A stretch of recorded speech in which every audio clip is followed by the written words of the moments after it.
Everyone should take this Tekashi situation as a learning experience. Everyone, whether you're a gang member, whether you're just a regular individual, whether you're the police, whether you are whoever the heck you are, take this as a learning experience. Sometimes people don't belong. Don't try to force them to be something that they not. If the guy makes music, let him make music. If the guy dances, let him dance. If he plays ball, let him play ball. He could be part of the team, but he does not have to be part of the crimes. Making him part of the crimes make everyone exposed. Me and the Notification Gang would like to invite everybody to come join us Monday through Thursday, 9:20 to 10 o'clock for Morning Coffee, where we discuss the events of the prior day and also just talk mess about stuff. See you then.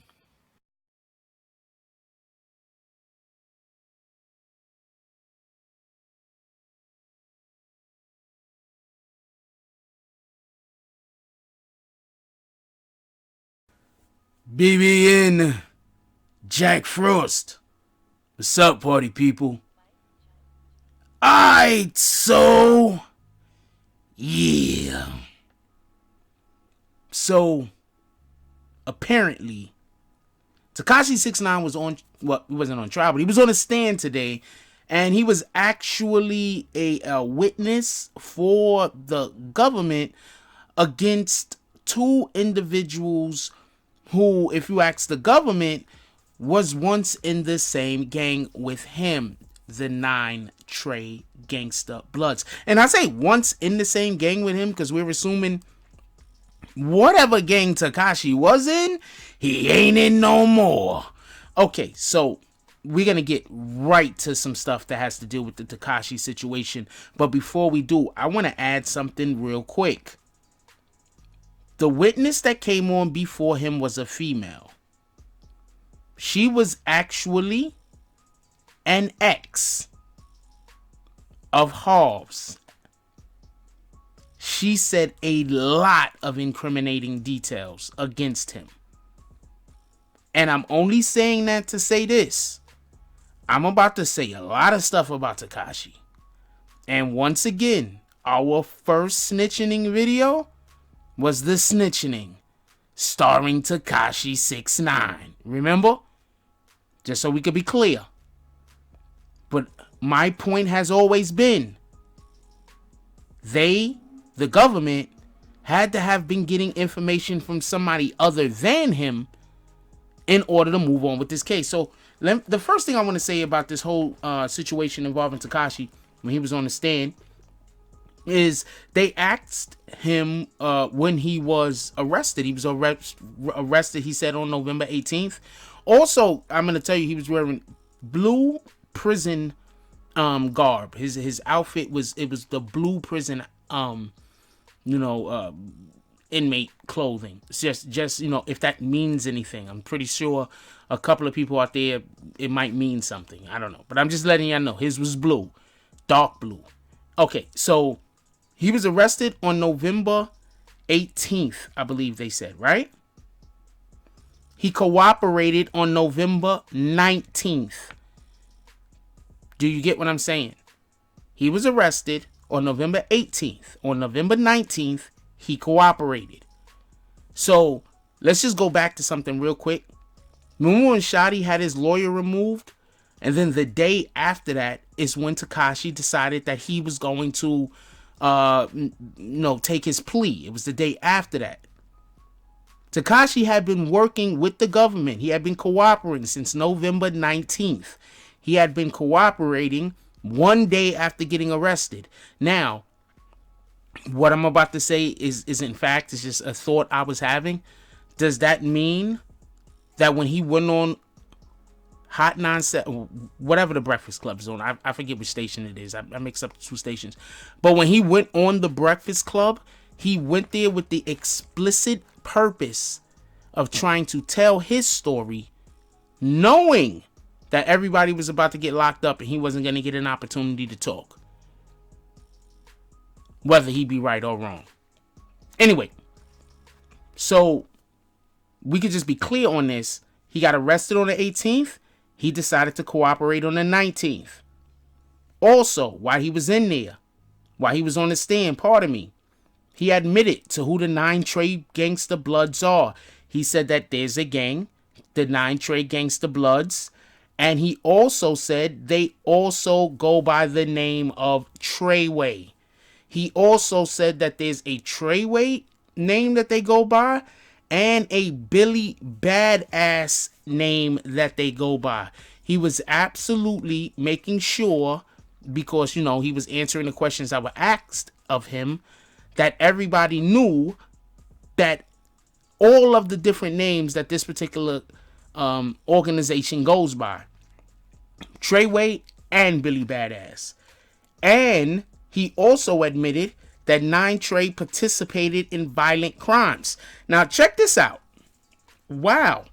On the stand, the government's attorney asked him, what violent crimes do you know that Harv had participated in? He literally said, well, you mean you mean like kidnapping me? So right there on the stand, without necessarily being asked about the kidnapping,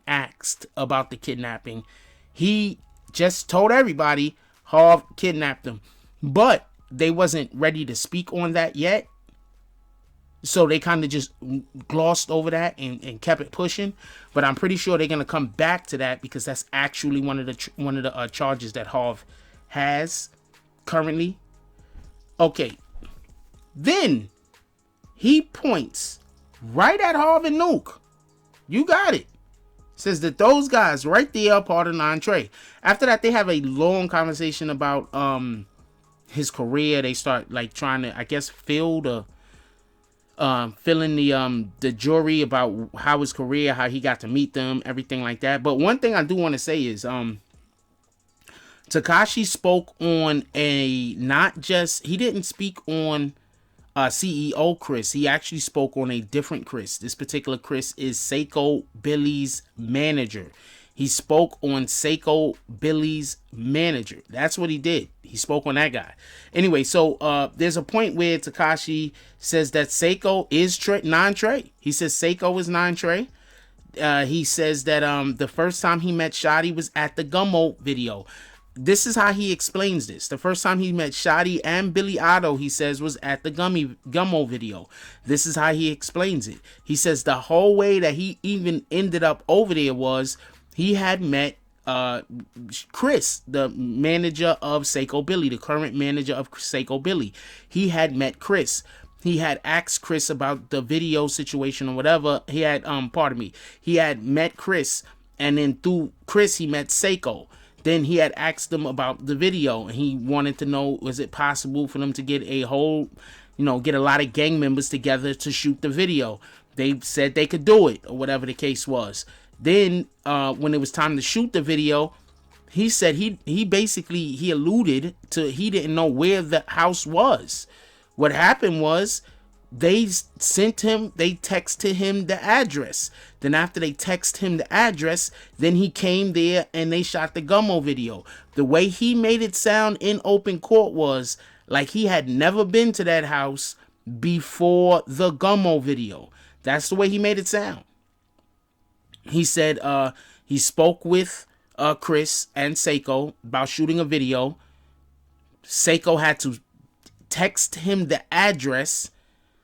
When he came there, that was the first time he basically had been there, because other than that, you'd know what the address was, correct? And then he said that's where he met Shotti, and that's where he met Billy Otto. He also said Seiko told him Shotti was the big homie. I'll say that again. He also told him that he also said that Seiko told him that Shotti was the big homie. Then after that, they had him point out Miss Treyway and Seiko Billy in the Gummo video. That's right. They pulled the Gummo video up. They was playing the Gummo video, and they had him point them out. Said, yep, that's Miss Treyway. That's Seiko. So just the fact that they had them do that, it just kind of seems like it lends itself to the idea that the government Seiko Billy and Miss Treyway is on their radar. I don't know, but that's what it lends itself to seem like. He says he had no idea if she put in work. Miss Treyway, they asked her about how she was in the gang. He said he had no idea if she put in work or not, but that they did use her house, right, to house gang members. And on top of that, he also said they let them hold meetings in her house. Like, at this point, you have to question yourself if this is gonna be something that's gonna be bigger, if they're not gonna pull up, if they're not gonna try to, because if you get accused of being part of gangs and things, like, the government could just take your stuff. For everybody that don't know, I'm just gonna let you know. All right. So by him making it a point to say, yeah, that house, I'd never been to it before, but I showed up over there. Then the next thing I know, there's always gang members there, right? There's gang members living in that house at all times. And then on top of that, they also use that house to have gang meetings.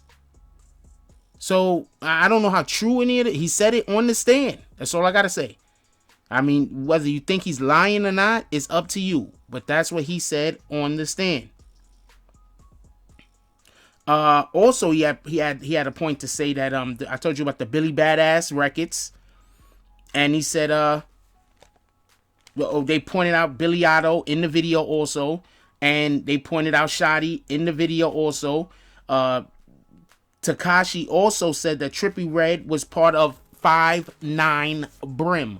He said this in open court. For everybody that don't know, 5'9" Brim is a organization. And so he said Trippie Redd is part of 5'9" Brim. Now, before I actually did this video, I was speaking with somebody involved in different matters, all the way above the board, not involved in any illegal activities, but does know about certain,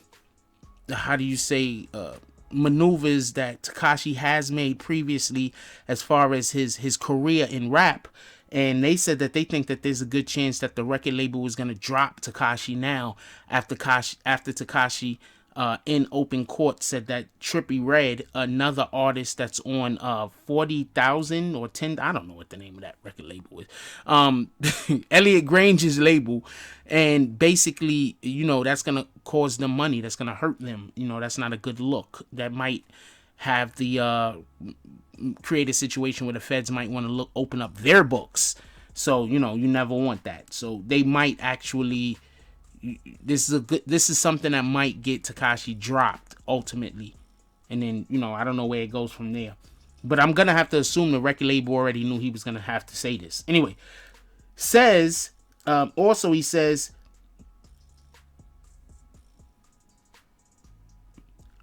also, just so we could be clear on this, he says that he never hung out in what some calls the Gummo house until after Gummo was shot.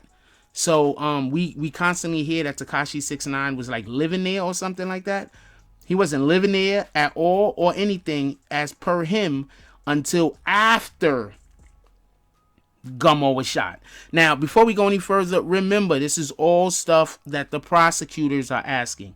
This is not anything the defense has not asked them one question yet. So this is all from the prosecutor's point of reference. Anyway, also it goes on to say they go on to ask Tekashi about gang requirements, about being in the gang or whatever. Tekashi goes on to then say, first of all, he also showed them to like the I guess what some might want to call the 9 Trey handshake. Yeah, there was a good 10-15 minutes, maybe 20 minutes almost, where they spoke about nothing but handshakes and gang signs. And Tekashi explained to them what the 9 Trey gang sign was. He explained to them how he did the handshake, how he threw up the gang sign. They actually showed a couple of photos with people throwing up gang signs after that.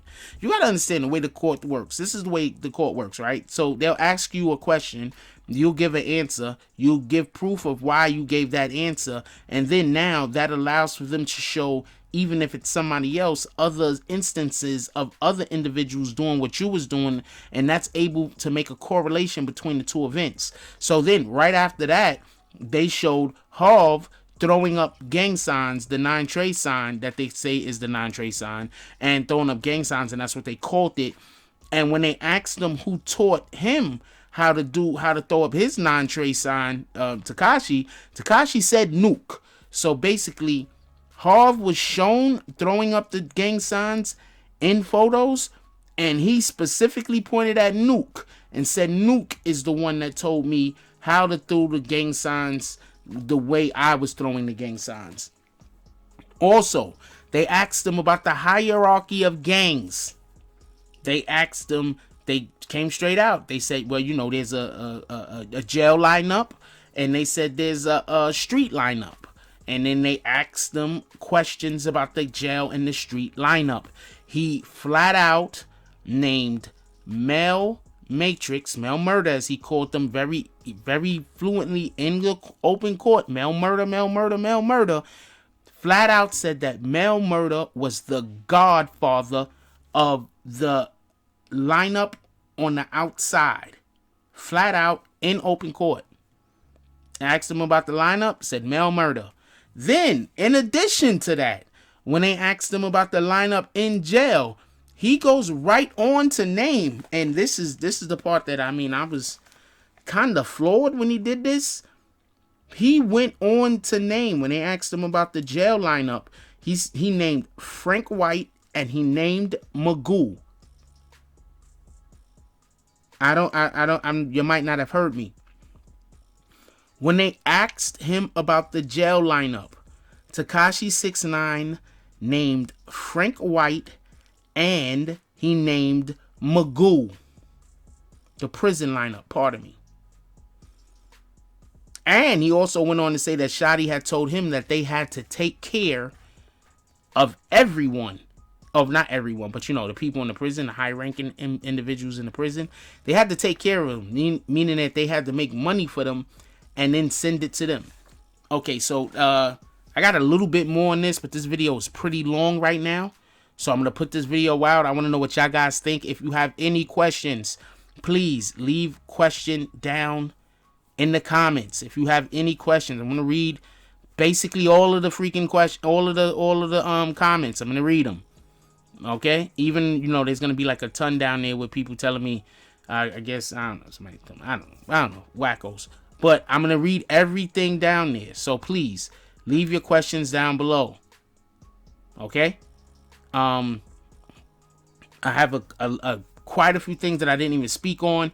I didn't speak on the young lady yet, Harv's ex, and I also didn't speak on the detective that went and he was on the stand. So there's quite a few other things to be going on. Anyway, leave the questions down below. I want to know what y'all guys want to know about this, and in addition to that, I want to know what you guys think about this. And if there's anything that I spoke about that wasn't too clear, I tell y'all what, if I see enough questions about any particular aspect of anything that I've spoken on and it's not clear enough, or I probably need to elaborate a little bit more, I'll probably make a next video just explaining those couple of points. But I mean, it'd have to be about 10 or 20, maybe 30 people talking about the dang thing. I'm not gonna, if there's like 2 guys down there, I'm not gonna make a whole video for 2 guys. Have you ever showed up at one of the live streams on More Than Coffee? I get trolled like crazy. So I'm not gonna make a video for 2 guys or 2 chicks or whoever, 2 aliens, I don't know. If there's about 20, 30, maybe 40 questions about one thing specifically, I might make another video to address it. With that being said, like, comment, subscribe, join the notification gang. Hashtag Bronx Bombers. Let's get it. I love y'all. Take care of each other. Hug the kids for me. I haven't forgotten about you. And that's all I got on this one. I'm out. If you like this video, please hit the like and subscribe button. If you would like to help dictate the direction that this channel takes, please leave a comment. All comments are appreciated, whether positive or negative. Thank you very much and enjoy your day. And remember, positive thoughts cause for positive things to happen. Let's get it.